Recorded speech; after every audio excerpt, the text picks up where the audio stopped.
Thank you for joining me for today's Help Clips, Booth Cookie Ordering. I hope you find this information helpful as you're getting in and doing your initial order. Hopefully this will give you some tools that'll help you make a great decision. So let's get right into it. There's two different ways that you can decide how many booth cookies you need. Do you want to decide on total booth number boxes? So let's say you want 500, 600, or 1,000 boxes. You can do that and then divide it by the percentages required by the variety. Or you can look at the type of booths you might be having. Perhaps you're doing a high traffic booth or a medium traffic booth, and then how many of those you're doing will help you figure out how many booth cookies you need. I'm going to review both of these and then show you how you can enter your booth cookies at eBuddy. So let's go ahead and look at the number and type of booths. You have three different types of booths: high traffic booth, medium traffic booth, and low traffic booth. The high traffic booths are your Walmart, Sam's Clubs, Albertsons, depending upon the time of day. That's about 100 plus boxes of cookies an hour that you'll see at those booth sales. And you'll see to the right there, this is based on a 3-hour booth sale. That's how many cookies you would need. So if you have two high traffic booths, you would take that top box of cookies and times that by 2, and that should give you what you would need for booth cookies by variety. Then you have your medium traffic booths. Sometimes can be your Albertsons, Lowe's, Home Depot, Ace Hardware, Walgreens. Other stores that may not have as high traffic, but they still have a lot of customers coming in and out.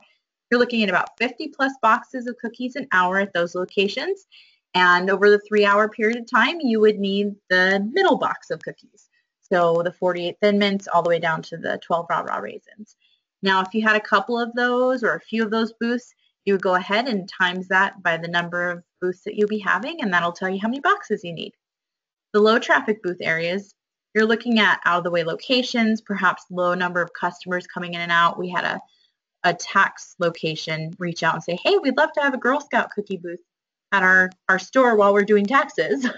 And so that would probably qualify as a low traffic booth unless they have a lot of people coming in and out.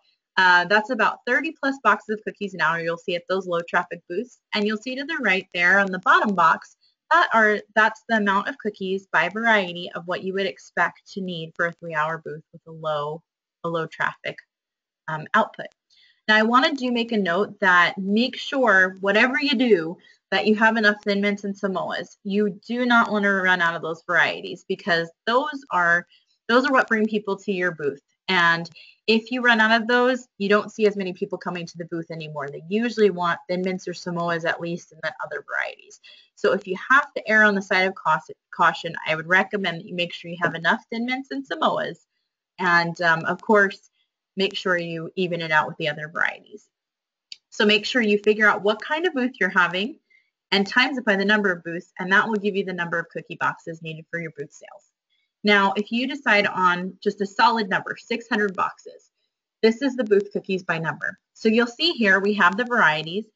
And the top bullet, it shows you what % of the total that variety makes up of our cookie sale. This is based on our council data from last year. And if you have questions, perhaps I want to recommend to you that you speak with your service unit person and ask them, say, do we usually do typical to what council sees, or do we do something, maybe you have a lot of people that love raw raisins, and so it's like 20% of your sale. I haven't heard that anywhere, but you may want to just check in because you might see some of those little unique differences in your area. But as you can see here, I have it broken out by the percentage, and then in the second bullet, I have the number of boxes times the percentage, and that will equal how many boxes you need. So you can get out a calculator or get out your phone and put in the number of boxes times the percentage, and then you can list out what varieties you need. Now, as you'll notice, I have on here Toffee Tastics just to show you it is one of the varieties that we have. It was to be pre-ordered though, so I'm not talking about figuring that into your initial order because you won't be able to order it on there. So, but just note that, that's some of your sale, but we're not figuring it here. So once you figure out how many boxes you need, so I figured out my number of boxes, you would go into eBuddy and you would figure out, you would put it in there.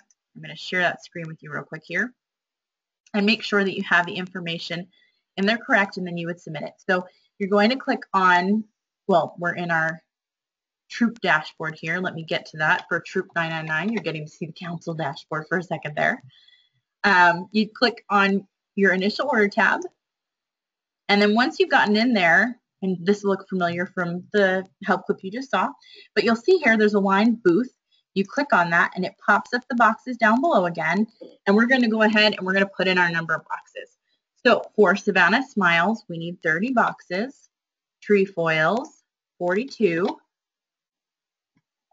do-si-dos, 48, Samoas, 168, rah-rah raisins, 24, tagalongs, 96, and then we've got our Thin Mints, of course, 192, and we can't order our toffees. So you'll see that equals out to the right, 600.